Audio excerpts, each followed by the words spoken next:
is Daily Blast Live. We're talking about what you're talking about. You all ready for this? This is a sham. No. Nope. Y'all, just stop. Get real. Welcome to DBL. It's Wednesday. How are we all doing? Feeling Wonderful. good. Thank you. I could fly away with these wings. That's You kind look of becoming a cute. thing for you. Yeah, I'm trying to think maybe the sleeve is an architectural piece to my An outfit. ethereal look. Yeah, or a Velociraptor. Moving on. So yesterday was the biggest primary night since Super Tuesday. Both Biden and Trump, of course, swept to near total victories in Arizona, Florida, Illinois, Kansas, and Ohio. And the Trump-backed Republican Senate candidate in Ohio, Bernie Moreno, won his primary. So one interesting takeaway was there are still about 1 in 5 Republican voters who voted against Trump. But let's talk about another Trump headline. He is now suing ABC News and George Stephanopoulos for defamation. Now, if you haven't heard about this interview, it's really gotten legs here. It's all over this interview George did with Representative Nancy Mace. Let's take a look, and then we'll talk on the flip side. I'm not going to sit here on your show and be asked a question meant to shame me about another potential rape victim. I'm not going to do that. It's actually not about shaming you. It's a question about Donald Trump. No, you are shaming me. You've endorsed Donald Trump for president. Right. Donald Trump has been found liable for rape by a jury. Donald Trump has been found liable for defaming the victim of that rape by a jury. It's been affirmed by a judge. It was not a criminal court case, number one. Number two, I live with shame. And you're asking me a question about my political choices, trying to shame me as a rape victim, and I find it disgusting. Interesting. So in court filings, Trump accused George of acting with what they call as actual malice and a disregard for the truth, for saying he was, quote, found liable for rape. He was found liable for sexual assault, but not rape. And just so you know, a judge in that case wrote regarding the sexual abuse case, Mr. Trump, in fact, did rape Miss Carroll, as that term commonly is used and understood. This interview kind of went viral. I saw her as a guest on Bill Maher, and she brought it up and said as a rape survivor, she felt ambushed and it was used as a political hit. Do we think that's true, or is it open for debate, since I think she will be Donald Trump's vice presidential pick? I've said that for months. Stephanopoulos does too. Yeah, and Right. Bill Maher said, I think Trump sometimes watches this show too. So was it a fair question? Was it not, Erica? This is tough. It was very tough. This Yeah. one's complicated. It is complicated. I've been very honest about my history with sexual assault. And I don't ever want to judge someone for how they're processing or their journey. Sure. That being said, although I don't agree with her, Right. she handled that in a way that I don't know if I would have been capable of doing. I don't know if most people would have been capable of doing that. My issue is even kind of not litigating legally, but like litigating in the court of public opinion, this issue is the way that we are speaking about sexual assault and rape. We are making it in a way so palpable or easy for people to make it something that it's not. And what I mean by that is, like, if you notice on like YouTube, for example, you can't say sexual assault or rape. So in order for content creators not to be demonetized, they use SA. Well, SA feels very different than the term rape, Right. because that term is a visceral thing to not only survivors, but it's also a whistle to everyone else that this is very serious and it should be treated as such. Having these conversations can be used for prevention, they can be used for education, and they can be used for information. And I think that we have tried to make it seem as though, like, even her using the discerning the difference between sexual assault and rape, and what Donald Trump, and if it was a court, or if it was civil versus whether it was criminal, it's like all of these things that have really taken some of, in my opinion, the stigma and the trauma out of what we're actually talking about.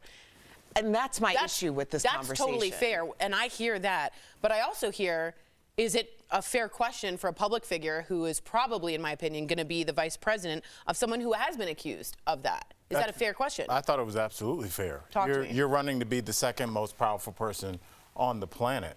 And let's take Potentially. Yeah, potentially. Yeah, sure. Let's take SA out of it because that is, I can see how that's triggering. What if she, like many Americans, had lost a child to opioid abuse, and he was like, well, what are your plans for dealing with this epidemic in our country? And she said, I don't feel comfortable talking about that. I wouldn't feel comfortable talking about that if I had lost a child to somebody close to me. But when you're talking about 330 million Americans, we need to know your plan moving forward. So we are all human beings, and that what happened to Nancy Mace is disgusting, and it shouldn't have ever happened to a human being. But when you are asking to hold that kind of office, when we are asking this responsibility of you, Jeff, we need to know what your plan is moving forward so we can make a qualified decision about you. I appreciate that. Yeah, this is tough because I see where George Stephanopoulos, I see what he's getting at, Sure. right? But you weaponize that situation, in my opinion. Did you think it was a fair question? I did, but he also used the word rape, He used it incorrectly. which was not correct, okay? By that alone, you should get in trouble as a reporter. If the tables were flipped and that was a Republican asking a Democrat and they got their facts incorrect and they were using the word rape for them to force them to answer a question, we'd have a lot different discussion on this. That's just the way it is. You guys could see it that way or not, and half the America will think I'm crazy, and the other half will be like, yeah, he's got a point. Right. It is what it is. You have to You're be careful, weaponizing but- that situation, which is gross Right. in my mind, because that happened to her, and she's triggered by what happened in her own life. You shouldn't be drilling someone on that. I get what he's going at. Why would you be a running mate or vote for someone that did something like this as well? Exactly. But he didn't rape anybody. It was sexual assault. Again, people think I'm defending Trump, and I'm just defending what you told me to learn from our past mistakes. This could be a video that we look 10 years from now, just like some of the Britney Spears interviews, and say, I can't believe he asked that question. I can't believe he drilled that. Because I get pigeonholed sometimes and get weaponized with certain things that I believe in, and they're like, well, how could you do that? When everyone else in that, I'm Catholic. It doesn't mean that I do those things it doesn't mean that I've witnessed that. You can't just pigeonhole a whole society for wrongdoings of someone else. And I get the whole Trump thing, but it's getting too weaponized. It's going to be weaponized against me right now in the comments as we talk. It will be weaponized, and I'm not defending Trump. I'm just defending you can't use. I don't know. I'm getting tired. Would you have been okay if he said SA instead of maybe, rape? but he didn't. And if there was a reporter that a sports player was up there, and an ESPN reporter kept saying, "Well, how do you feel when you rape somebody?" Wouldn't that reporter get in trouble for misusing that word when they're like, this is the NBA Finals, why are you telling, I didn't do that, this case is handled? I think at the end of the day, all of these conversations are really supposed to be moving the needle in terms of public sentiment and also protecting people. That's what we should be talking about when we're talking about sexual assault, how to prevent it and also not to weaponize against particularly women who might fall victim to this and have results that the government aren't going to protect them on as a result. But her interview and her stance, and I'm not saying this to shame her at all, contributes to the idea in society that sexual assault is not, or rape is not as violent as it actually is. And it's not as criminal as it actually is. Because if you're going to stand behind somebody who is being accused or has had to pay repercussions because he did this, then you're essentially saying that this person is not as egregious, like his moral compass, this is something that I can stand behind. Exactly. That's what And that's what the question was really about. Was George Stephanopoulos the person to ask it? Probably not. Maybe put him in a little bit of a trap there. Let us know what you think in the YouTube break. We'll chit-chat. Coming up on DBL, our interview with Steve Schirripa. He's talking all about his long run on Blue Bloods as the show reaches its final season, plus a major Kate Middleton security breach. It's under investigation, and the new reports on when Kate may return to the public eye.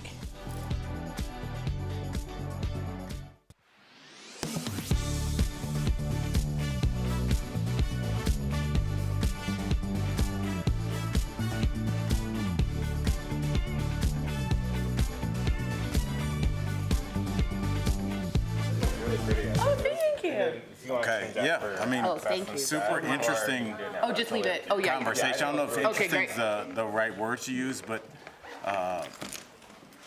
Trump, obviously the words that we use are very important, but I think to Erica's point, the sentiment behind it, we didn't get an answer, and that's really what I was looking for.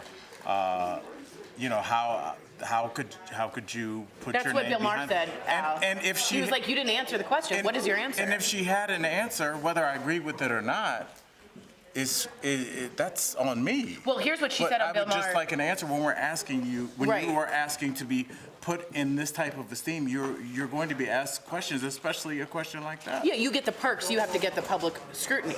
At some point, though, on Bill Maher, she was really honest that, like, at no point did Stephanopoulos prep her team, and he opened with it. He was just, like, straight up, and she felt very, very ambushed, which also isn't a great way to have the Is he conversation. known as aggressive I interviewer? don't know.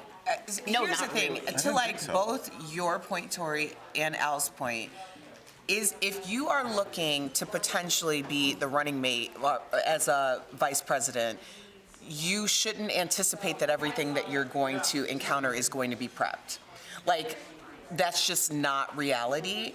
And also, why should it be prepped if it has to do with the interests of our company or our country? I think So- she felt if it was about sexual assault and rape, it should have been prepped. But she Right. maybe I mean, right. actually, what he was doing was attempting to discredit her. Yeah, it was a gotcha. And I think it's a great question. Yeah. I want to know that too. I How do do you too. stand behind someone who clearly has this propensity? Right. Regardless if we call it SA or whatever we call it.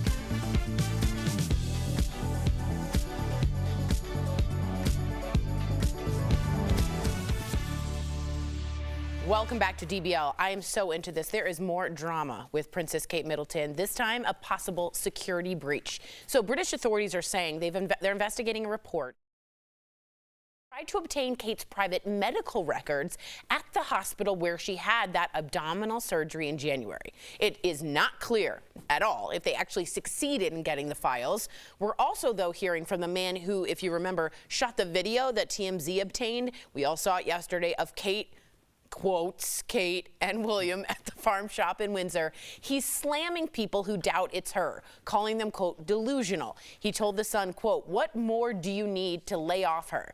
I thought after this was released, they'd go quiet, but these people are so invested in the drama now. I don't think that's true.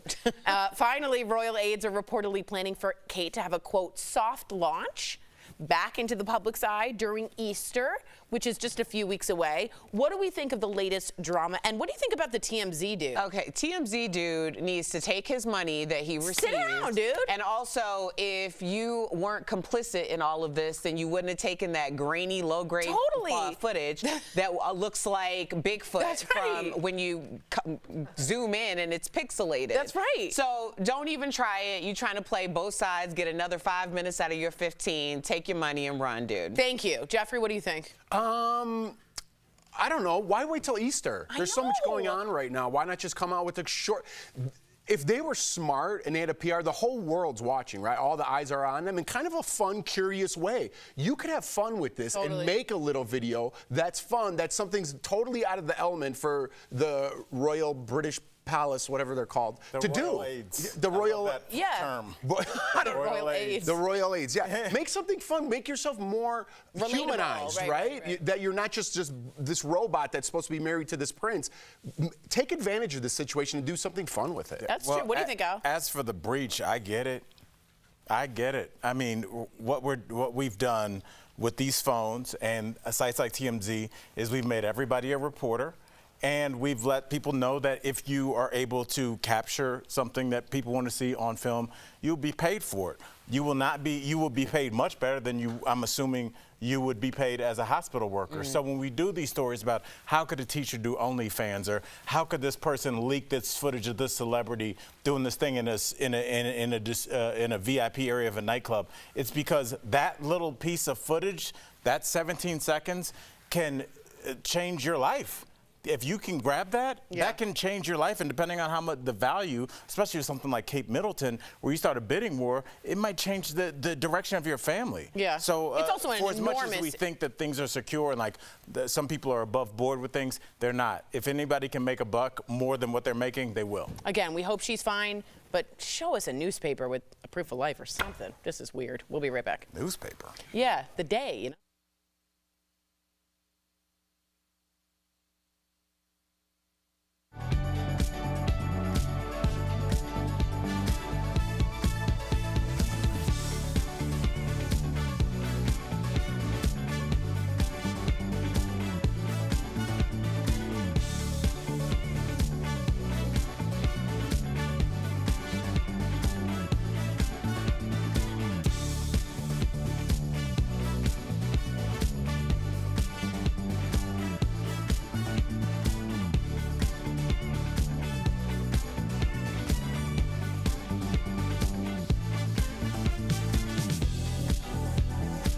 Steve, welcome to DB.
Welcome back to DBL. It's been over 20 years since we were introduced to Bobby Bacala in The Sopranos, and now you can see Steve Schirripa as the DA investigator in Blue Bloods. Earlier, we spoke with Steve, who wanted to weigh in on a story we'd been talking about concerning Bruno Mars and his alleged gambling debt with the MGM Grand in Vegas. Some tea?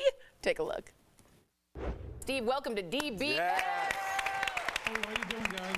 How are you? So good. We're happy you're here. It's good to talk to you. I actually hear your name a lot because I'm a stand-up comic by trade, and a lot of comics that talk about their coming up talk about you being the entertainment director of the Riviera. So you've had quite the career. Yeah, that's where I got started in Vegas. And I hear you talking about Bruno Mars. Now, I don't know if he owes $50 million, but he is or was a really big gambler at some point. See? Yes, No. allegedly. Ooh, I don't yes. know. It's- Look, like I said, it didn't come I don't from know. anywhere. Could it be? And I'm just throwing this out there. Is he playing the hotel so he could pay off some of the debt? I don't know.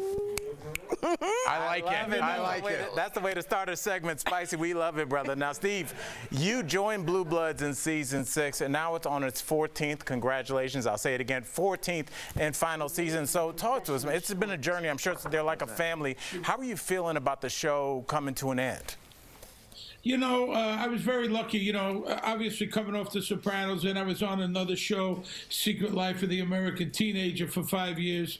And I was lucky enough to get on Blue Bloods, which shoots in the streets of New York, which is where I'm from and live. So I was very happy. The cast is just wonderful. The writing is wonderful. I'm sad, but, you know, maybe it's time to move on. I mean, I don't know. You know, I've been through it 2 times before on some great shows, and, you know, I'd like to explore some other stuff maybe. And it's been a great run, and everyone's terrific, seriously. And I'm not just saying that, but, you know, it is what it is. It's out of my control. Maybe they'll go longer. You never know. They could change their mind. Who knows? Well, speaking of moving on, when you do move on, is there anything from the set that you've kind of called dibs on that you're going to take for yourself? You know, there's some ridiculous trophy in my office. I have a tiny little office, and it's a ridiculous trophy. I think about riding horses, like I could actually ride a horse, right? Poor horse. But so I think I'm going to snatch that up, and I'll see what else is going on. You have portrayed both sides of the law, right? Characters on both sides of the law. Which is more fun to play, the good guy or the bad guy? You know, I think the good guy. And the reason is, you know, you got a lot of, you know, listen, I'm pro-cop. I got a lot of cops coming up to me. You know, they love the show. And, you know, they say, I say, do you believe me as a cop? And they say, yeah. Now, when I played a mob guy, you got a lot of mobsters come up to you. And I had one guy, and I'm bringing my dirty, I used to live in Little Italy during the show, and I'm bringing my dirty laundry down the block, and he goes, hey, Steve, come over here. Listen, I love the show, but anyone who's ever killed anyone knows that's not how you do it. I went, okay, listen, Rocky, I got to get going. So we were approached a lot by mob guys, fat, sweaty Italian guys. I kind of like the cop thing, and I kind of like that better. Both shows are wonderful. I'm lucky to be on either one of them, so... You know. Steve, we only got like 30 seconds left, but I'm such a huge fan, and I want to ask you this question because my favorite episode of The Sopranos is when Chris and Paulie get lost in the woods, and you got that picture on your wall I saw right in back here when you were hunting out there. What's your favorite? Is that one of your favorite scenes to shoot? Yeah, well, I like that episode a lot. Obviously, I came and saved them in the woods, but I do like the fight scene. It was the first episode at the lake house, Soprano home movies, where Bobby and Tony get into a big fight, and I enjoyed that tremendously with Jim. And we did it 6 months later. We were up at the lake house, and Jim had bad knees. 6 months later, they rebuilt the cabin on a soundstage. Cost $250,000, and it took us a day and a half to shoot it. And the reason it looked real, two fat, out of shape, sweaty guys fighting. That's why it looked real. Steve, for the record, not that anybody's keeping track, you won that fight. Yeah, you did. I know I did. I know I did. I don't think I won in real life, though, but I know I did. Nobody's knees won. That's true. Steve, thank you so much for joining us on DBL today. To our viewers, you can watch season 14 of Blue Bloods Fridays on CBS. My whole family loves it. Thank you again, Steve. It's an honor to talk to you. Guys. Absolutely. We'll be right back. Thanks, Steve. Yeah.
asked yourself what kind of medical care you need in a high-stress moment, then worried about what it might cost you, experts suggest seeing your primary care physician for most issues, but urgent and emergency care should be your first choice if you're experiencing something out of the ordinary. Have you ever put off concerns because you didn't want to pay bigger fees? Yes. When I ruptured my Achilles tendon, I was laying in the bed just chilling, like it's a twisted ankle. And my buddy, the doctor, was like, "Can you stand up and do a calf raise?" I was like, "No." He's like, "Why don't you head on in?" Yeah, he diagnosed me over the phone in my girlfriend's apartment. So yeah, some people drive themselves to avoid the ambulances. Oh yeah. Yeah, so be careful there. If healthcare costs are one of your top concerns, Better Benefits can help when it comes to Medicare questions. Many Americans already in the program may not have a plan with all the benefits accessible to them. So reach out to Medicare Advantage advisors today. Again, the benefits review, it's totally free. Just call 1-800-909-2613. Quickly, we've got something very interesting to show you. An alleged burglar was caught on CCTV video stretching, doing yoga outside of a bakery store before she allegedly broke in and stole like some croissants. And that was it. I and think she goes she's missing on her and calling. on and on.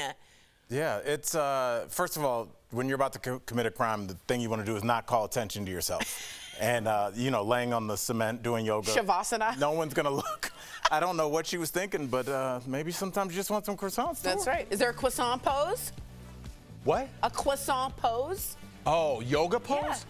Yeah. I don't know. All right. We'll see you tomorrow. Probably not. Bye, guys.